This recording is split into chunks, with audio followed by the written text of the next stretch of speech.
میں نے طالب علمی کے زمانے میں اپنے کسی استاد سے، نام نہیں یاد نہیں،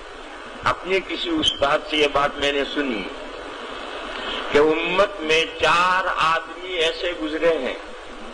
کہ جو شخص ان کی کتابوں سے مزاولت رکھے گا، مزاولت کے معنی دلچسپی، تعلق، مطالعہ، پڑھنا، سمجھنا، مزاولت رکھے گا جو شخص ان 4 بزرگوں کی کتابوں سے، وہ اگر کتنا بھی غبی ہوگا تو ذہین ہو جائے گا، کتنا بھی غبی چاہے ہو وہ ذہین ہو جائے گا تو ان 4 بزرگوں کی کتابوں سے مناسبت تعلق رکھے گا۔ اور یہ قول حضرت شیخ الہند کا ہے، مگر میں نے کس سے سنا وہ نام یاد نہیں۔ حضرت شیخ الہند یہ فرمایا کرتے تھے کہ امت میں 4 آدمی ایسے گزرے ہیں کہ اگر ان کی کتابوں سے مزاولت رکھی جائے تو غبی سے غبی آدمی بھی ذہین ہو جائے۔ پھر حضرت نے نام بتلائے، ایک شاہ ولی اللہ صاحب علیہ الرحمۃ، شاہ ولی اللہ صاحب کی کتابوں سے جو مناسبت رکھے، مزاولت رکھے، شاہ ولی اللہ صاحب، مجدد الفسانی، ابن العربی، اور ایک چوتھا نام کسی اور کا ہوگا، ابن تیمیہ کا بتایا ہے، کس کا بتایا مجھے یاد نہیں۔ کسی کو اگر دیکھنا ہے 4 نام تو دارالعلوم کے مکتبے میں تراویح کے مسئلے پر حضرت نانوتوی کا ایک رسالہ چھپا ہوا ہے، مصابیح التراویح۔ اس مصابیح التراویح کے مقدمے میں حضرت شیخ الہند کا یہ قول ہے اور وہاں 4 نام ہیں، مجھے اس وقت یاد نہیں چوتھا نام۔ یہ بات ارشاد فرما کر کے حضرت شیخ الہند نے یہ فرمایا کہ 5ویں نام کا میں اضافہ کرتا۔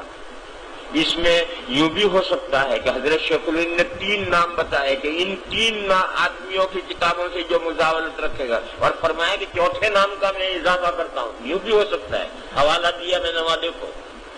تو حضرت نے فرمایا میں 4تھے نام کا اضافہ کرتا ہوں، یا فرمایا میں 5ویں نام کا اضافہ کرتا ہوں،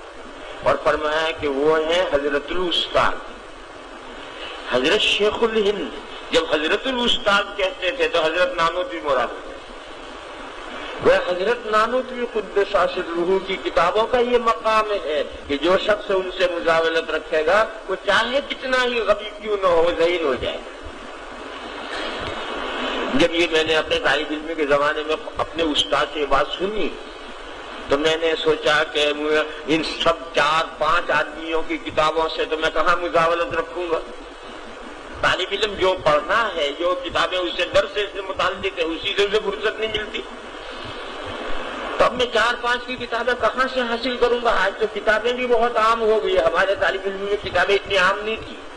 تو میں کہاں سے کتابیں حاصل کروں گا اور ساروں کی کیسے؟ تو میں نے سوچا کہ میں کوئی ایک آدمی پکڑوں، تو میں نے اپنے سلسلے کے 2 آدمی پکڑے، پہلے درجے میں حضرت نانوتوی، دوسرے درجے میں حضرت شاہ ولی اللہ، کیونکہ یہ ہمارے ہی سلسلے کے 2 بزرگ ہیں۔ ابن العربی، حضرت مجدد الفسانی، ابن العربی تو ہمارے سلسلے میں کہیں ہے ہی نہیں، اور حضرت مجدد صاحب ہمارے اکابر میں ہیں، لیکن جو ہمارا دیوبند کا سلسلہ ہے اس میں مجدد صاحب نہیں آتے، اس لیے میں نے یہ 2 شخصیتیں منتخب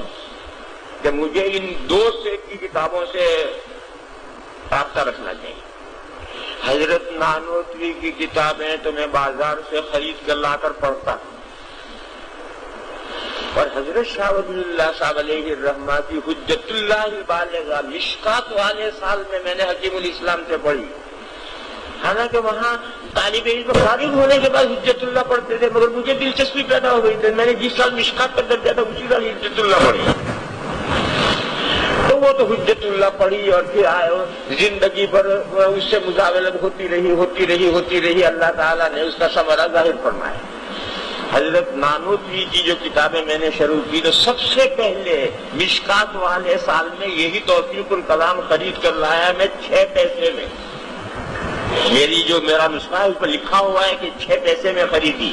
یعنی 1.5 آنے میں وہ کتاب میں خرید کر لایا، 16 صفحے کی کتاب ہے، اور میں نے یہ مشکات والے سال میں نے سب سے پہلی حضرت نانوتوی کی یہی کتاب پڑھی ہے۔ میں نے یہ سوچا کہ یہ طالب علموں کا عام موضوع ہے، سبھی کتابوں میں فاتحہ خلف الامام کی تقریریں سنتے رہتے ہیں، تو حضرت کا یہ رسالہ بہت آسانی سے سمجھ میں آئے گا، دوسرے مشکل رسالے بعد میں دیکھیں گے، یہ تو طالب علم کا عام موضوع ہے، تو اس کا سمجھنا کیا مشکل ہے؟ تو میں یہ کتاب لایا اور میرے پاس نسخہ ہے، میں نے اس کے شروع میں لکھا ہے کہ فلاں تاریخ کو اس وقت میں اس کا مطالعہ شروع کیا، پھر وہ 16 صفحے کا رسالہ ہے، اس کے آخر میں پھر تاریخ لکھی ہے کہ فلاں تاریخ کو ایسا میں نے مطالعہ مکمل کیا، تو میں نے اس کا مکمل مطالعہ کیا ہے 20 دن میں، 20 دن میں یہ 16 صفحے دیکھیں مطالعہ کیا ہے، اور آخر میں یہ جملہ میں نے لکھا ہے کہ میں اس کتاب میں سے ایک حرف